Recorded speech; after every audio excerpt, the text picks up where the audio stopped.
So today I'm going to be doing a presentation over Wilma Mankiller, who is known as the first female Cherokee chief. I picked the subject of women leaders because it's been a struggle over many years, even up to today, for women to gain positions of power, and then once they gain the position of power, to be well respected. But Wilma Mankiller is one woman over the years who has conquered and defeated um, that image of women not being able to be in positions of power. And so I'll begin with Wilma's. She had some very humble beginnings, and she was born in 1945 to a very poor Cherokee family. They were raised traditional. They went to ceremonial dances. They went to Native American Baptist churches, and that's where Wilma learned a lot of her cultural teachings, which helped her to grow into the leader that she was. They moved when she turned 11 years old. The government enacted the Indian Relocation Act, and her family was up and moved to San Francisco in the 1956. Um, there, they went to school. They were given a place to live. They were promised a better life, and a lot of Native American people couldn't handle it, but her family stuck it out there. They grew up and went to school and started, getting involved in the community. So Wilma married a young Mexican man by the name of Hector, and they had two daughters. But soon Wilma decided that marriage wasn't for her, that she didn't want to be tied down and known as a Stepford wife. And she felt like she wanted to be doing more for her community and for the people around her. She attended college and became involved with civil rights. And the first civil rights movement that she became involved with was the occupation of Alcatraz. And that was the beginning of Native Americans starting to stand up for their civil rights. And that occupation at Alcatraz was a 19-month protest.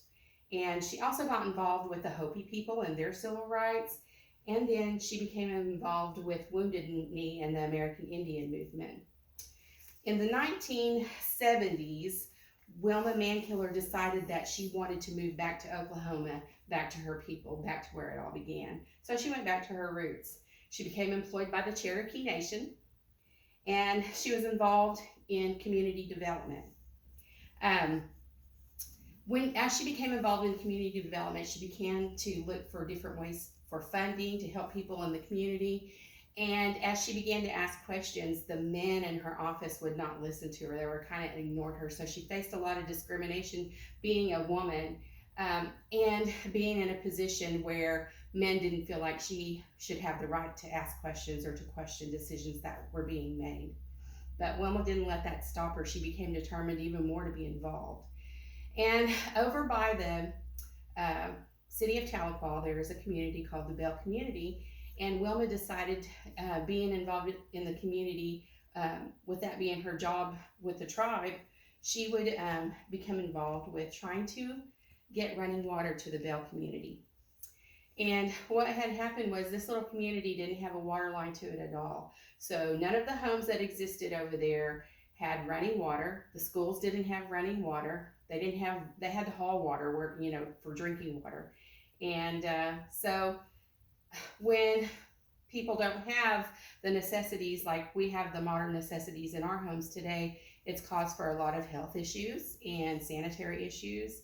And so Wilma began to plan to run a water line to the community of the Bell. She began to knock on people's doors. She began to talk to people, and many times got the door slammed in her face. They didn't want her help.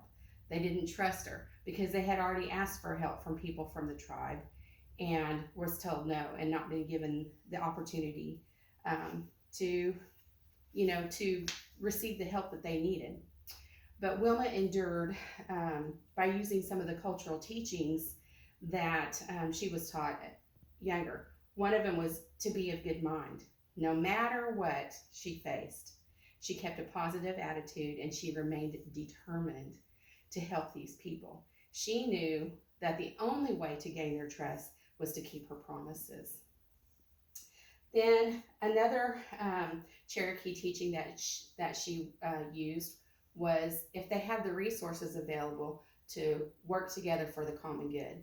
Because Wilma was determined to run this water line to the Bell community, people began to volunteer.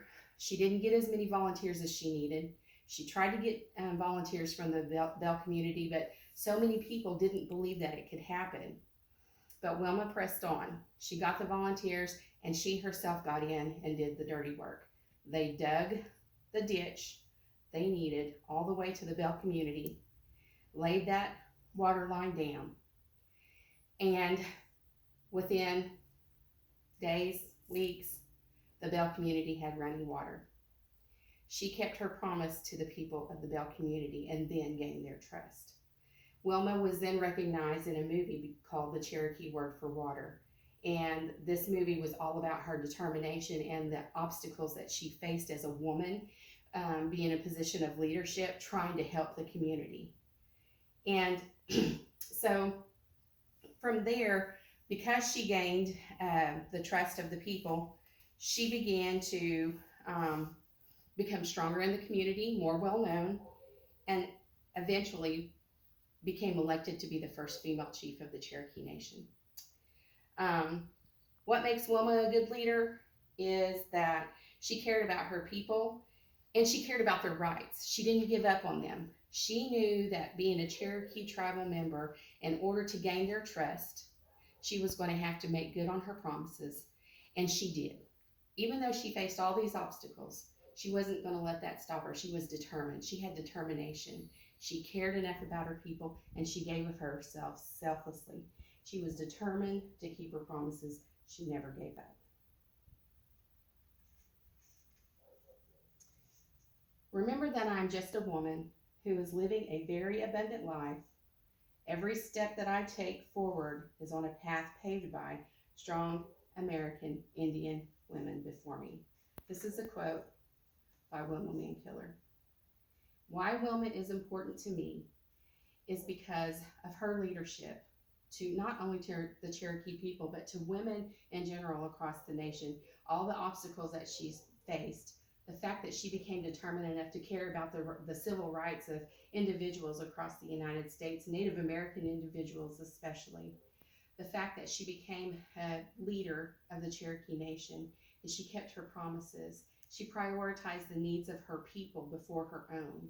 She made health and education a priority. She made jobs a priority.